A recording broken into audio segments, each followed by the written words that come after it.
Hi there. I'm taking on a big project tomorrow. There's going to be some major changes here in the green room, and it's going to take a team of people to pull it off. By the way, this video is sponsored by Bioactive Supply. Oh, did that just give it away? Shoot. So we're going to be moving snakes around, upgrading enclosures. Speaking of which, I got a large pallet delivery from Blackbox with some amazing new cages and some other things in there. So we're incorporating those. I've got 132 quarts of several different, very specialized bioactive substrate.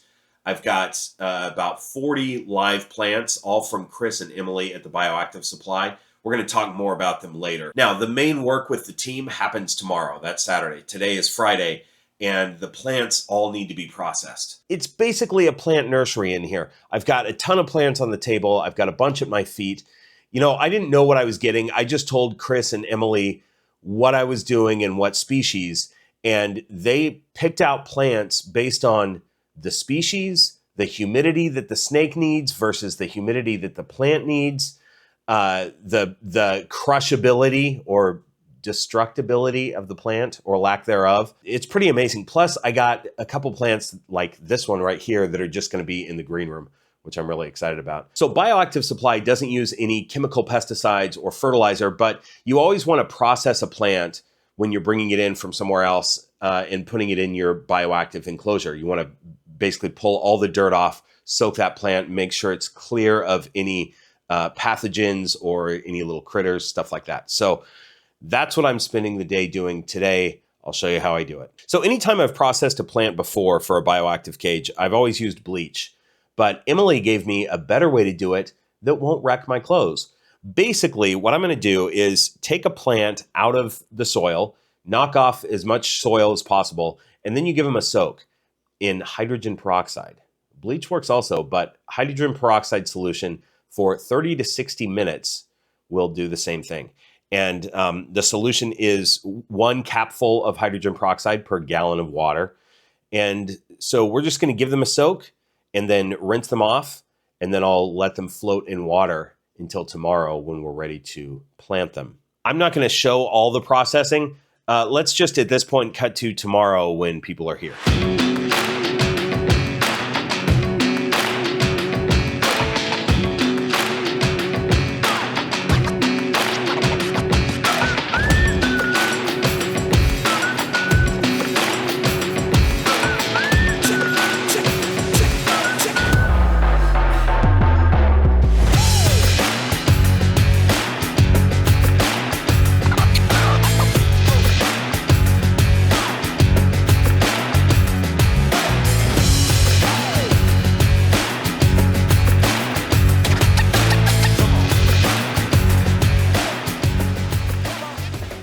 Hey everyone, Future Bob here, and Future Maya. I'm going to pop in occasionally to explain some things or play a little cleanup in this video.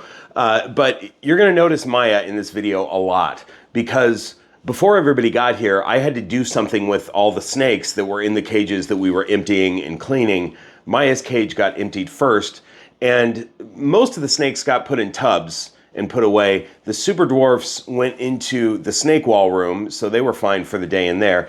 And then Maya, I decided that I would just let her hang out with us. I knew she wouldn't get into food mode because there was so much activity going on, and she's always very interested when something new is happening. And so she ends up causing shenanigans all day, and that was fun. I think it was fun for her. But that's why you see her just randomly around people's necks and in cages while we're working on them and all kinds of stuff. She had a good time. Okay guys, so we just played musical cages and now I'm gonna play musical thermostats. We've moved some stuff around. I've got David here, I've got Francois, Cara Corvus is back there somewhere. We have so many donuts, you wouldn't even believe it, because I went and got donuts, and then David brought donuts from the same place. We got Maya coming out. That's what's happening. I'll keep you updated. But it's all the boring stuff right now. We're not doing the bioactive stuff yet, but soon.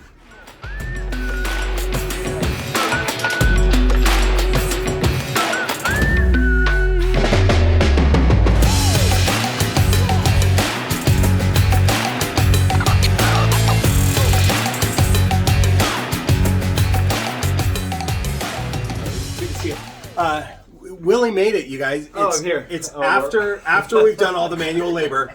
Yeah, but right on time. But he came bearing isopods, so I'm forgiving him for the. Yeah, we got a lot going on here though. We don't have any snakes out, right? Except for the super doors in my bedroom. Maya's up here. Yeah, nobody's out right now.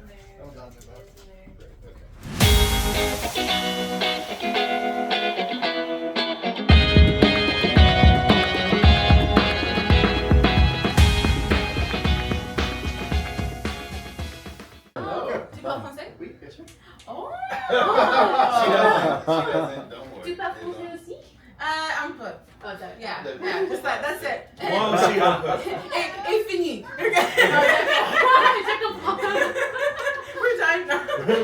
We're done speaking. We're done, thank you.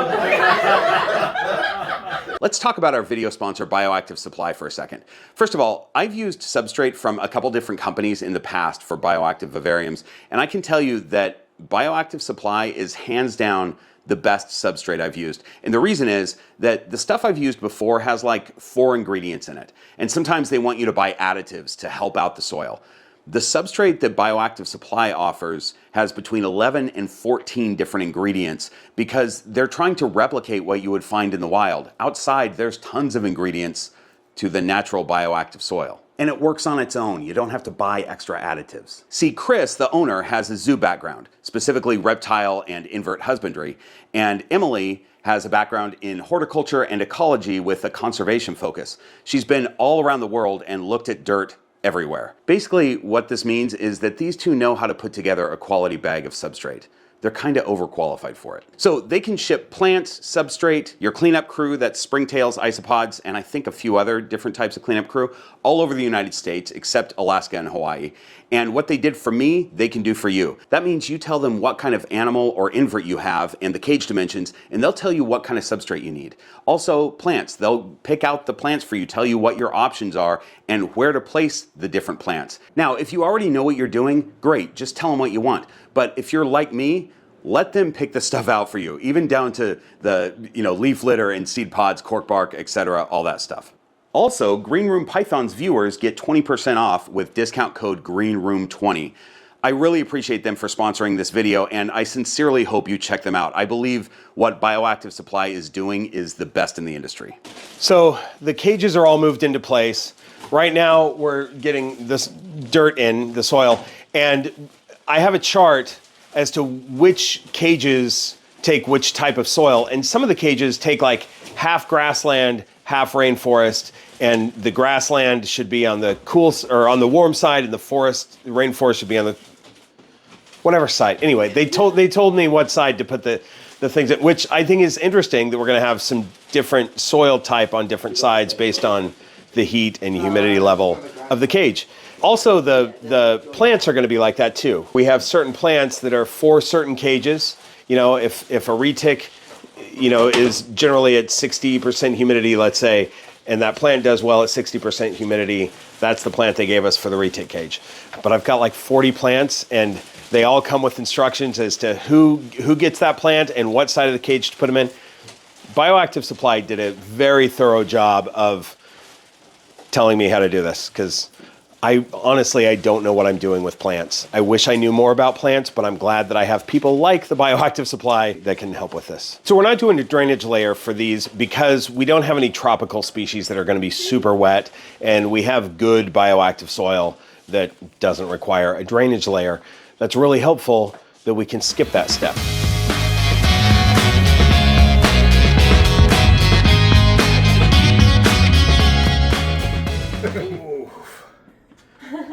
Back in your cage. Chili coral? Be in there. We'll give you some plants in a little bit. So we're taking a quick break for pizza, and I've got Maya corralled because she's trying to crawl through everybody's cage. So why am I doing bioactive? The reason is, other than it looks amazing, and for a naturalistic enclosure, that's the way to go. But I feel like I have enough experience with snakes and bioactive. I know what the pitfalls are. I know what the struggles are with bioactive. And mainly that is that sometimes your snake might kill a plant and you have to replace a plant. But the work involved in cleaning out cages that you have to replace the substrate on every cleaning day is so much more than the work involved in a bioactive cage.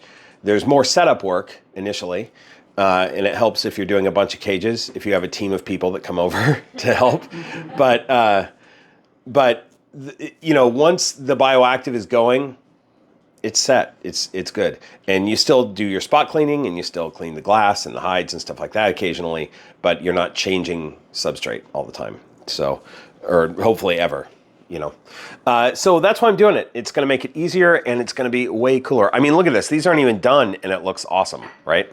Hi there. I'm about to go into the basics of Bioactive, and I thought while I do that, I'll continue to show some of the process, but we'll also scroll the horde of keepers. These are the folks that help out the channel over on patreon.com/greenroompythons. I really appreciate them. So let's take a look at some Bioactive basics. It just occurred to me that some people watching this video might be brand new to Bioactive, and so I don't want to just say, hey, I'm going Bioactive, here we go.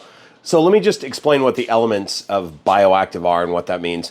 Where it just means that we have live plants in an enclosure with a live animal, and the plants are going to, you know, as the leaves drop, I'm going to have springtails and isopods in there that will eat, the isopods will eat the leaves, the springtails will eat any bacteria, the isopods will also eat some shed. I'll spot clean, but anything that I miss, the isopods will basically eat.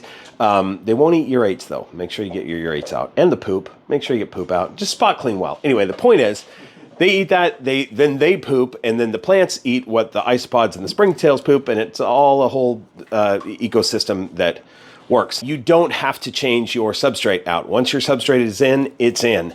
You'll add to it occasionally. You know, it'll kind of compact down, and you'll need to add to it, but the elements are this. Bioactive soil, really good bioactive soil, like the stuff from Bioactive Supply. Your plants, springtails, isopods. There are other bugs that you can put in that work as cleanup crew, but the most common to use are springtails and isopods, and that's what I'm using. Willie, you brought some, right? I did bring some. What'd you bring? Bioactive Supply has springtails and isopods, but I didn't get those. Some fun little orange isopods here, and then a ton of springtails. And springtails, cool. Yeah, if you look in the soil, there's just... Oh, I see these little orange. I love it. That's great. Thanks so much to the horde of keepers who are keeping this channel going, and special thanks to our channel sponsors, Blackbox Cages. I love having a wall of Blackbox cages here in the green room. Lane Labs, the Royals Project, and Rare Genetics RGI. Really appreciate them. All right, let's get back to these bioactives. So I'm going to water about once a week, but just as the cages need it, as I need it for the humidity and as the plants seem to need it. But also with my other cages that are bioactive, every time I change waters, I just dump the old water onto the soil. So the plants get kind of regular watering that way. There's pros and cons to bioactive, and the main one for heavy-bodied snakes is that they might kill your plants. And so that's the thing. A lot of these plants that we're putting in here, I'm hoping they survive, but some of them may not. And that's a thing with bioactive. Pro is that you don't have to clean it all the time, and it looks beautiful, and it's cool for the snakes.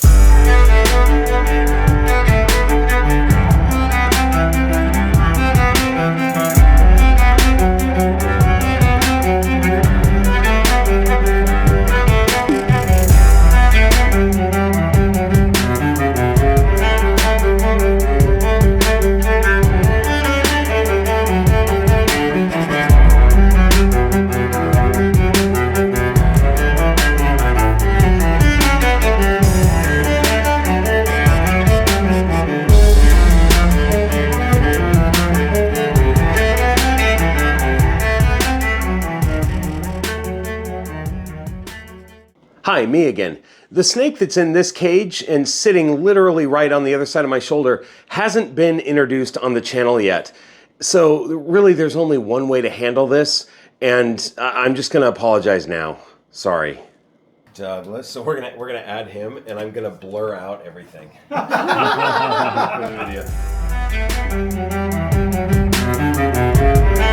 Thanks for the springtails and isopods, Willie. You're welcome. Just sprinkling my springtails into Bob's enclosures. That sounds like a euphemism. I don't know what for, but it sounds like several euphemisms. Okay, Miss Echo. Oh, look at that. It's the outside. It's the outside.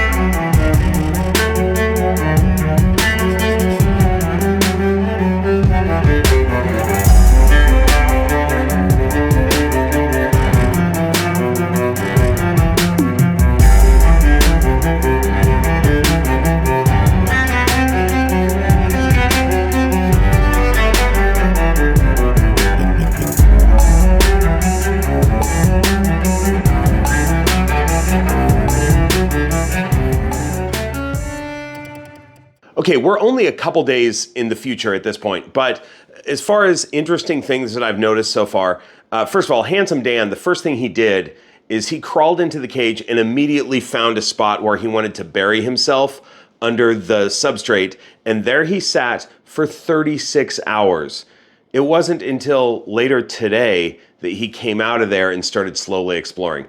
Everybody else has explored pretty well. My carpet python and my Brentel's python have both taken meals. They took meals yesterday. And the most interesting bit of behavior, though, is this. Black-headed pythons, you may have heard me say that in the wild, they burrow. They dig their own burrows, which is an interesting thing because no other pythons do that. It's the Aspidites, so it's black-headed pythons and Woma pythons. They dig their own burrows, and it's one reason why they don't have external heat pits, because the dirt would get in their heat pits, presumably. So I've talked about this, but I've never seen this behavior before. I don't know how they do it. But last night at about 11 p.m., I got up to go to bed and I noticed that Banjo was out. So I watched him for a minute and he started digging his own burrow. And, I didn't expect him to necessarily do it like that. I guess I never really thought about how they would do it, but maybe in the back of my mind, I was thinking that they would use the front of their face and just flip dirt up like a shovel, I guess. But it was so interesting to watch him do this behavior that he never did when he just had cocoa chips. I never saw him do it, at least. And so that was really cool to sit and watch him dig his own burrow. And, I just want to, again, thank Bioactive Supply, not only for sponsoring this video, but for sending me such amazing product and such incredible detailed instructions on how to put all this together. I really appreciate them. Okay, I just wanted to say that. Now let's go back in time. Okay, I think we're finished, at least with what we're doing today. We have 3 out of the 5 of us just sitting around talking now. Kara is still hard at work. I'm still hard at work. I'm still shooting videos, you guys. Anyway, these are going to evolve a little bit as we go, but for right now, they're done. You probably saw the evolved versions already. These will have the lights on soon. Anyway, that's it. Thanks for watching. See you next week. Yeah. Hey, friends. Thanks for your help on the Bioactive. Yes, sir. Thank you. Sorry for interrupting. You guys are the best. Thanks for the pizza and beer.